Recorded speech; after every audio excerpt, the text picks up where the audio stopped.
அதிமுக ஆட்சி அமைந்ததும் கரூர் சம்பவம் குறித்து முழு விசாரணை நடத்தப்பட்டு தவறு செய்தவர்கள் மீது உரிய நடவடிக்கை எடுக்கப்படும் எனவும் திமுக அரசு அமைந்துள்ள ஒரு நபர் கமிஷன் மீது மக்களுக்கு நம்பிக்கை இல்லை எனவும் அதிமுக பொதுச் செயலாளர் எடப்பாடி கே பழனிசாமி தெரிவித்தார்.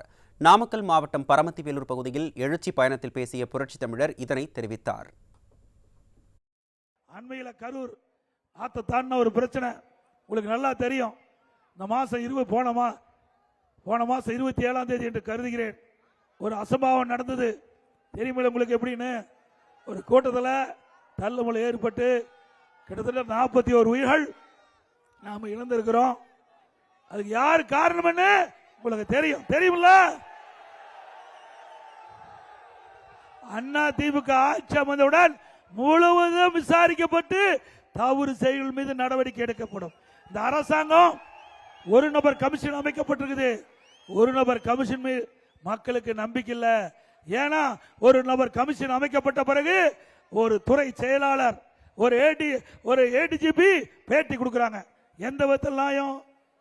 ஒரு நபர் கமிஷன் அமைக்கப்பட்டு விட்டால் எந்த தகவலாக இருந்தாலும் அந்த ஒரு நபர் கமிஷன் எடுத்து சொல்ல வேண்டும்.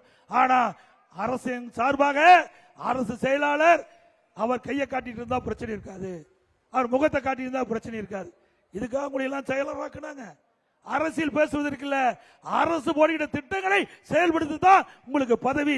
அரசியல் பேச வேண்டும்னா பதவியை உதறி தள்ளிட்டு வெளியில் வந்து பேசுங்க. அது மட்டுமல்ல, சட்ட ஒழுங்கு ஏடிஜிபி அவர் பல கருத்துக்களை தெரிவிக்கிறார்.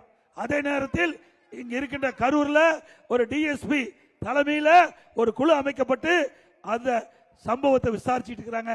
அப்படின்னா ஏடிஜிபி சொல்ற கருத்துக்கு அங்க இருக்கிற டிஎஸ்பி கட்டுப்பட்டு தான் வேணும்.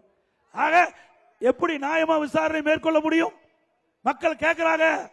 ஆக வேண்டுமென்றே திட்டமிட்டு இந்த அரசாங்கம் நாடகம் ஆடிக்கொண்டிருக்கிறது.